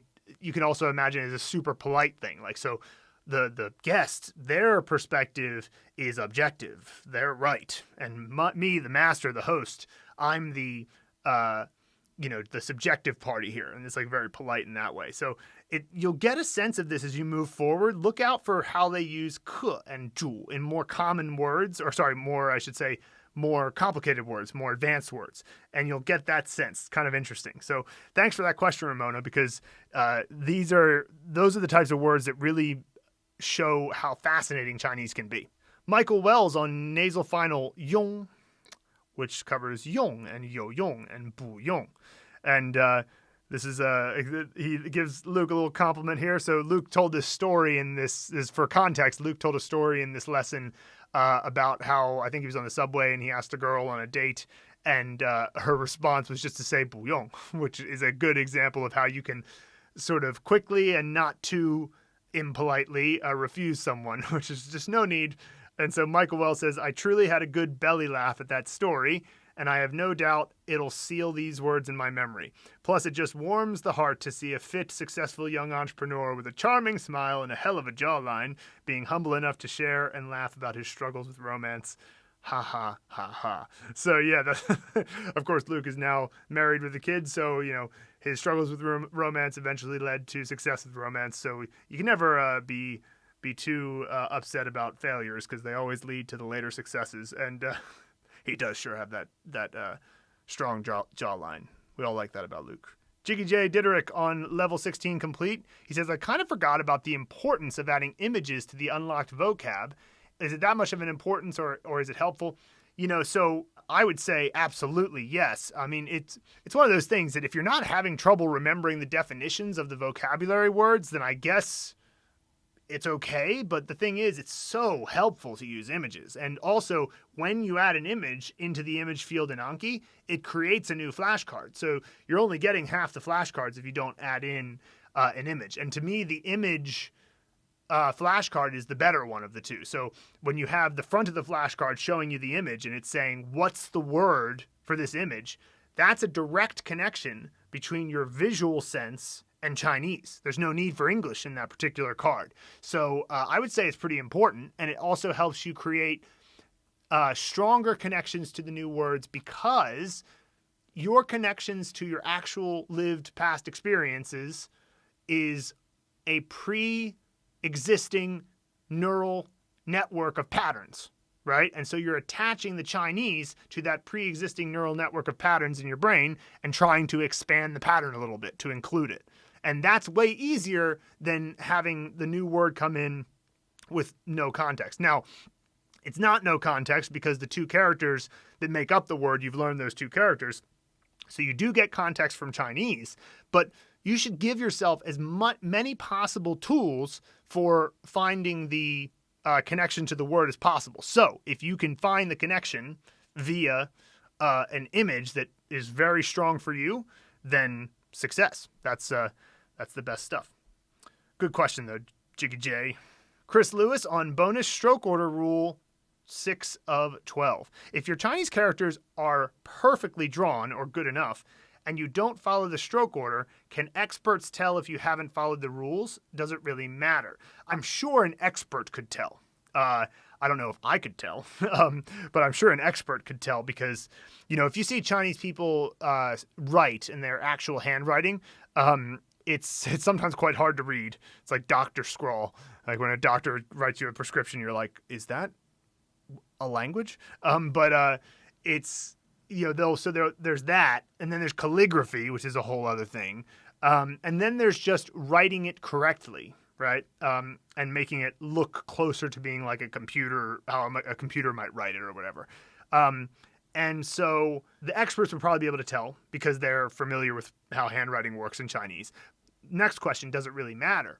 And this is an interesting one because it's like kind of less and less. So one of the reasons I would have said that it matters before is that if you see a character in the wild, just out on you're looking at a restaurant sign and there's a character in there, one of the ways that you can input it into your dictionary is to use the stroke writing keyboard input. So you write the character in, like you draw it into your iPhone or whatever, And the problem with not knowing the stroke order is that if you don't know the stroke order, it won't recognize what character you're trying to write. But the thing is, since then, there's been the invention of the ability for your camera to point at a character and for it to recognize the character. So that's a solution for getting a character up in the dictionary when you're out in the wild. So it's, getting harder for me to say why it matters to get the stroke order right. I can say that if you get the stroke order right, it shows that you have mastery of the components for sure, which means you have mastery of the props. So, because like an individual prop is almost always only, maybe 2 to 5 strokes. So is it going to be really that hard to get those 2 to 5 strokes correct? Well, probably not. So if you have the stroke order correct, it does indicate that you probably have mastery of the different components and the different props, and that definitely matters. Obviously, you need to know the components of the character. So it's not like 100% matters, but, bear in mind that if you just follow the stroke order GIFs from your Anki cards and in the actual course platform itself, I think you'll eventually just get it naturally. You'll get the stroke order correct naturally because it's not that hard. Next, we have Liam Lamazares on problem initial J, simple final I, D, G, and G. Hey guys, still loving the course. I have another question regarding the pronunciation of some of the Anki flashcards of Unit 2. In particular, the ones where G, G is involved. For example, the one where there are 7 bottles of liquor and 8 moms. So, it's a 7个 and 8个 mama. I was initially confused as sometimes it seemed like I was hearing the short 5th tone E and sometimes I was unexpectedly hearing the full E diphthong sound. I looked back over the video and realized that G can also be used in 4th tone, which I guess would explain everything. Am I correct in saying that G is being pronounced with different tones in the flashcards? Does this happen in spoken Chinese? Does it depend on the setting, formal/informal? Thanks for your help. Your course is a blast. So if G is 5th tone, which it usually is when it's a measure word, then it's going to be the short version of E, just G. Just the vowel sound and put, right? G, G. But as soon as it's actually a morpheme in a 2-character word, for example, 个人, then in that case you're going to have G. The full diphthong 4th tone E. 个人, and that means individual. So, 我个人觉得, I individually feel, like my personal opinion is, so it's like that's an example where G actually will mean, is a part of a word. It's not a measure word. It's a part of the word, 个人, in which case you would have the full diphthong E. But it's like, it follows the same rule as E does in any case, which is that if it's a 5th tone, it is not the full diphthong. So, and whenever G is a measure word, it should be 5th tone. Another question from Liam on problem initial Q and simple final I and Qi. He says, hi guys, me again. Quick question. To me, the Q sounds kind of like a TCH sound. Is it a correct way of trying to pronounce Q to aim for the TCH sound while your tongue is touching the middle of your bottom teeth? I certainly hope so, as that's what I've been doing. Once again, thanks for the help. That's not a bad way to think of it. You've got the tongue position right. Qi, qi. So if you try to pronounce a TCH with that tongue position, you'll get it right a lot. Just make sure that you have that explosive, highly aspirated, sound to it. But that's kind of what would naturally happen if you try to create the sound TCH. So yeah, not a bad way to think of it, Liam. Ariel Holly on Vocab Unlocked from Hai.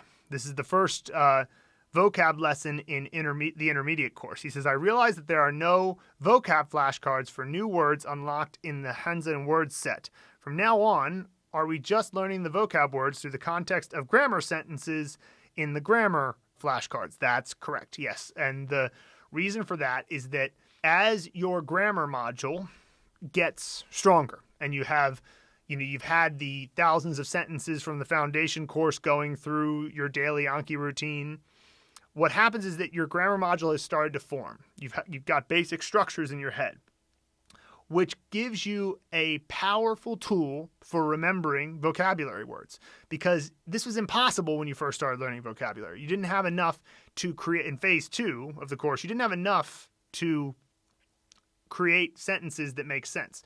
But now you totally do it. At the end of the foundation course, you've seen thousands of sentences, which doesn't mean that your grammar modules are completely solidified. Obviously not. You still have to keep working. But at this point, learning a new vocabulary word is you can skip the part of giving it its own individual flashcard and go right to having it in a sentence. That said, if a word is giving you trouble, if you're finding that a word you're not remembering, you're getting the flashcard incorrect a lot, then add an image to the sentence flashcard for that vocabulary word. And this will help you create that visual connection we were talking about before to the meaning. And you'd use the same technique, the same mnemonic techniques we've been using in phases 2 through 5, but instead of putting it into a vocab flashcard, you'll just put it into the image field of your sentence flashcard.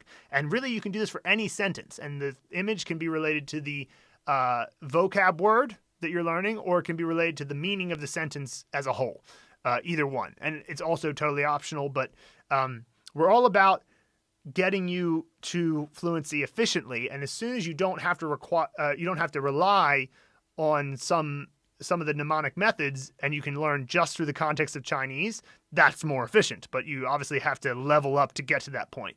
And our judgment so far has been that the intermediate course is the place to make that jump.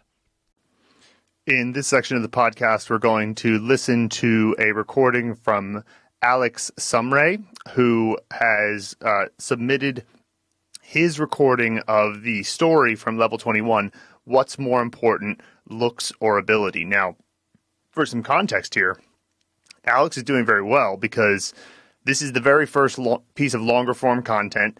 It has probably far too many top-down words overall because you want to try to get to 98% comprehension, but at level 21, having any kind of story of substance is pretty tough to do with having that level of comprehension. However, I would say that he did pretty darn well. So let's listen to his version, and at points we can maybe cross-reference it with how Annie and Jerry said it, but still, let's listen to how he did it. 你觉得长相重要还是能力重要? So that first sentence there is pretty good. When I first started listening to it, the initial thought was like, great start. Because that's certainly a Chinese person would understand that. And so let's keep going. 我觉得长相重要一点. So one of the things I like about what he did there is that a lot of times that sort of, 我觉得长相重要一点. That way that the 一点 kind of just sort of trails off towards the end. Like it's actually quite similar to how natives will do it because it's sort of in kind of a fifth tone type of feel to it, even though technically it's 一点, right? But like a lot of times it'll be like 重要一点. It'll be quite quick. So that was good. That tells me that he's properly shadowing and listening to what they're saying. So let's continue. 你看，现在有2个人去找工作. Yeah, so there I would just say like 现在有2个人. Make that 2个人 a little bit clearer. So if we listen back, it kind of he runs through it a little bit quickly. So let's listen to that again. 你看，现在有2个人去找工作. So it's just a little bit quick, and also 去找工作. He said 工作, right? 工作, right? That's a first tone, fourth tone is a pretty common tone pair to sort of mess up in a sentence. So no huge deal, but it's certainly like when you say 做, you want to make sure it's fourth tone. Continue. 一个长得好看，但一个长得不好看. After listening to those two sentences, I would say that there's a fourth tone issue at certain points for Alex. So like he wants to turn fourth tone into a first tone, which is a surprisingly common mistake because I guess it's because fourth tone starts at a similar starting point to first tone. It just falls from there. And it's almost like people never get to the falling part. They just sort of get to the ka, like it should be kan, right? But they start with like the ka, right, up high, and then they just sort of keep it there kan, right? There should be kan, right? That's the idea there, but still, it's still understandable to a Chinese person for sure. So let's continue. 你是老板的话，你会要谁？你说服我了。 Okay, so let's go back to the 你说服我了. 你说服我了. It's this sentence, and let's just go back and listen to him say that again. 你说服我了. with the 你说服我了, he kind of said 你收服我了. So he kind of he reversed the O and the U. So 说 说, right? He kind of said 你收服我了. And the problem with that is that 收 is actually a pronunciation in Chinese. So just a thing to just turn the change the U and the O there, and then you'll get that correct. Okay, let's continue. We'll continue here to the end, and I'll give my general take on the rest of the section. So let's go back a little bit so we catch where we were again. 长相是很重要，那怎么样可以让一个人长得越来越好看呢？试试穿不一样的衣服。对，最近我吃的太多，所以长胖了。那你陪我去买些衣服吧。没问题，我们走吧。对了，这有一家银行，你去不去点钱呢？不用，现在在中国用手机给钱很方便。Nice. So overall, very good for level 21. You know, it's like his pronunciation will continue to improve. There were a couple of issues here. Something that's interesting is he said, 所以长胖了, right? And that 胖 there, right? That is actually, he said the fourth tone perfectly there. And he also said, 最近我吃的太多. So ending on a first tone doesn't seem to be too much of a problem. So because we noticed that there were a couple of fourth tones, for example, 工作 or 看, where he wanted to end the sentence on a first tone. And this is kind of one of those things where you naturally fall back into certain habits, but we know that you can say a fourth tone just fine, because when you said 所以长胖了, there was no problem there, right? So what that means is that for sure you can say a fourth tone properly. So just think about when it's at the end of the sentence, still say it in that proper way. Let's see here. I thought it was interesting that when he said 没问题, that was when I could tell he was British, because there was a little bit of the British accent coming in there. Still understandable, no problem. A Chinese person wouldn't, having an accent doesn't mean you aren't understandable. Just think of somebody that you know who speaks English with an accent but has pronunciation that's good enough to understand. You don't really think about it too much. You get used to it very quickly. And let's see if there were other things I noticed. There were a couple of things like 这儿有一家银行, right? That bit was a little bit rushed, and so I could see a Chinese person being a little bit confused potentially there, but overall, great stuff. Keep working on this, Alex. Keep doing this shadowing. But as I say, for level 21, that is not bad at all. So keep it up. And anybody else who'd like to submit audio like this and get critiqued, we'll do it on the podcast. Next, we have our full mnemonic movie scene shares that are the full accumulation of the érzi movie method. And so for the people on the course, they totally get what this is. But if you've never heard of this before, this is the part of the podcast that might seem a little bit weird. But essentially, it's just the people, places, objects, and actions, which are all great mnemonic tools to remember individual Chinese characters. So people represent pinyin initials. Places, locations represent pinyin finals and the tone. Objects represent the character components, and the actions represent the character meaning. So that'll give you a general sense of it if you've never done this before, and you can also get a sense of how frickin' cool it is when you can learn Chinese by using your imagination. So first we'll start with Anne Bahari on Make a Movie for Jin. Now, Jin means to enter or go in. It's in the En set, which is her friend Tench's house. Her actor is Julie, female, for representing J.I. And the props are a magic flying carpet and a wishing well. Julie is exploring in the backyard of Tench's house. That backyard and Tench's house and Julie covers Jin right there. She finds an old wishing well and a red carpet rolled up on the side.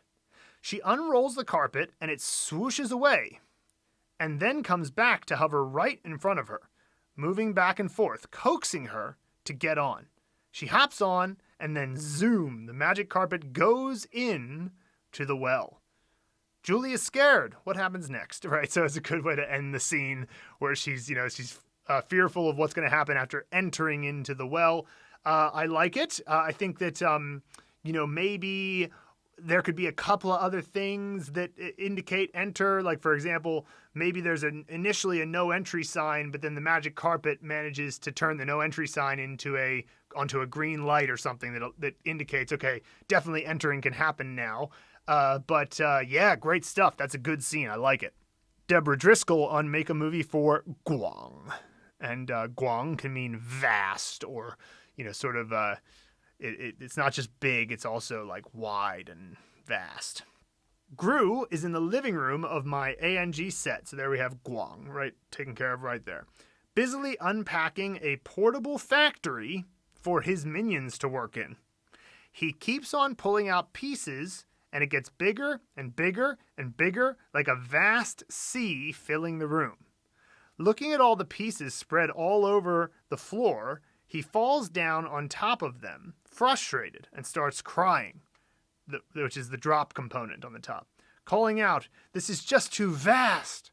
Of course, then the door opens and a vast amount of minions flood into the room to help finish the task. So here's another thing you could do. So as this is happening, one of the techniques you can use with the Hanzi movie method is to blow out a wall or get rid of other elements of the location. So the living room is the representation of third tone, and it's in the ANG set. When I was imagining this scene, Deborah's scene, I was imagining that the living room remains, but the rest of the house is gone and the sky is visible. And then as the pieces get bigger and the minions get bigger, you zoom out and it's just covering a vast section of the globe and just going out. And if you wanted to, in your mind's eye, zoom back in, there you are back in the living room. So you still have the living room visually in your mind. But if you zoom out again, you can see what a vast amount of minions and pieces of the factory where they are. So that might be a way to just solidify the meaning of vast a little bit more. Deborah Driscoll on Make a Movie for Chuang, which means bed. The Cheshire Cat is standing at the top of a tree, which is growing in my ANG set kitchen. So there we go. We have the Cheshire Cat in the ANG set kitchen, chuang, and we have the first component in the tree. He stares up at the vast nebula above him, which is going to be the component for guang. And suddenly he has a moment of inspiration and creativity. He excitedly rushes down the tree, chops it down, makes it into a beautiful bed, and then the moment passes. He flops down and falls asleep on it because he is, after all, very lazy and the bed is very comfortable. Yeah, I like this scene. The Kodak moment at the end is maybe missing the nebula, and you want to make sure the bed still has elements of a tree in it so that you can tell that the tree was an important part. But still, overall, the scene's quite good. I like it. And, the Cheshire Cat is a great character. You're giving the actor the traits that they actually have, thus making the scene even more memorable. So that's great. Deborah on Make a Movie for dine, which means like a store or a shop, or like a kind of a information dine, like a little information desk. There's lots of ways you could use it, but generally a store. My sister Danielle, DI, is planning to open a new store selling freshly ground coffee. My Jan prop is an old-fashioned coffee grinder. Yeah, it looks like an old-fashioned coffee grinder, doesn't it? However, the only place she can rent is the bathroom of her friend Anne's house. I love that. You can make a new coffee store, but it's gonna have to be in the bathroom of your friend Anne's house. Undeterred, she paints the whole bathroom like a vast starry sky, starts grinding coffee, puts an open sign on the bathroom door, and the coffee store is ready for business. So I like this. Obviously, turning the bathroom into a store is visual enough, because who does that? So, it's clear that that's a store. The starry sky is maybe you can imagine, well, I'm in this bathroom. I got to do something to make it better. Maybe I'll just draw a nebula, right? And then the coffee grinder. It says, that's a great scene, Deborah. Tim Amos on Make a Movie for Jiu, which means to rescue. The evil DJ from Zoolander has trapped Riverdance in my OU set bathroom. And they are all madly river dancing to the DJ's evil music. Gillian Anderson, as Scully, bursts in to rescue them. Okay, cool. So the evil DJ and river dance. Right, because the tap dancer is the right side component, so that's river dance. And then the evil DJ, I'd be curious as to why Tim chose the evil DJ for the left side component, but still, that's awesome. And then Gillian Anderson, the representation of J.I., comes in to rescue them because, of course, the evil DJ is, trapped them and forced them to river dance. They need to be rescued. And, of course, she can always add some, maybe she throws a life preserver on them in part of her rescuing because that's, life preservers or the life, those like little rings, the life preserver rings. So, that's nice. Good one, Tim. Dennis Aganin on Make a Movie for Ling, Nian Ling, the Ling. So, she says, my actress comes into the apartment entrance and sees a T-Rex obediently opening its mouth to let the sergeant count its teeth in order to find out its age.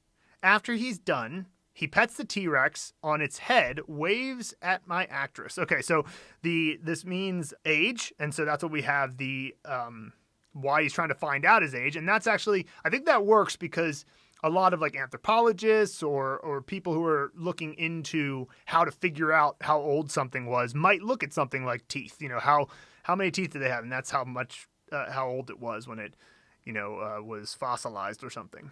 And then, so we see here the actress, we can assume that's L-I-N-G is covered there. And then the T-Rex. And yeah, I suppose the T-Rex might be the Ling component and the teeth are the left side component. So nice. Oh, sergeant. No, it must be the sergeant, right? Because the sergeant gives orders. So the T-Rex is the representation of teeth, and the sergeant is the representation of Ling, which means to order. And so, hence the props being a sergeant and T-Rex. I like it. Yeah, perfect. Nice job, Dennis. Ramona on Make a Movie for zhèr, which means to know or knowledge. My ZHI actor is in the front yard of my childhood home holding a cute, small, colorful frog in his hand. Come on, Ramona, give this cute fella a kiss. You know what they say, it may turn into a prince. I'm freaking out as the poison dart frog, right, that's the left side component, is so close to my mouth. Please take it away, it has poison. You should know this. Sorry, Ramona, I didn't know it, right? So, okay. First of all, the mouth, make sure that, maybe Ramona in your head, this is already very clear, but make sure that your mouth has something special about it because your mouth or somebody's mouth is going to naturally be in every scene. So you need to make sure it's emphasized in some way. Maybe it's massive, maybe it's glowing, who knows? As for obviously we have the keyword being expressed by saying, you should know this. Sorry, Ramona, I didn't know it. And of course that's words and, it's not exactly a visual representation, but, perhaps you could have like a light bulb going over his head in the moment that he realizes what it is. And then you, after the light bulb goes off, you do that thing. I don't know if you've seen that meme of the guy who's like, he's like pointing to his head and he's kind of smiling. And it's sort of like, yeah, you know that. And like, so after his light bulb goes off, then you give him that little knowing smile, the knowing smile, right? But nice. Next, we have Robert Carver on Make a Movie for Qing. Keira Knightley, QI, is outside the Lake O apartment, struggling to help my one-armed best friend, which is the right side component, lift a 50-pound dumbbell, which is so the first one was the right upper component, the 50-pound dumbbell is the right bottom component. When it slips out of their hands and lands on the hood of Kira's Ferrari, chua, which is the left side component, which being so light, flips into the air and floats away like a balloon as the two dumbfoundedly look on. I like this scene because a car is decidedly not light, right? So the fact that it would act like a balloon is exactly the type of contrast you would want to show to get across the keyword. That's a great scene, Robert. All the other elements are, they're what they are, they're there. But the keyword connection there of light and making the most important component act in a way that it wouldn't act normally is a great way to get across the meaning. And finally, we'll end with William Edmeades on Make a Movie for Jie. The keyword is session of a meeting or conference.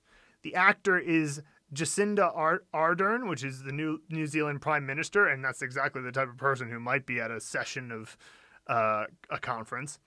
The set is the bathroom of the E set, and the giant axe and Isaac Newton are the props. So the giant axe represents the top/left side component, and Isaac Newton the yo component underneath. And he picked Isaac Newton because yo means to derive from, and Isaac Newton created calculus, the style of maths where we can derive numbers from. So nice. So that's a good connection there, William.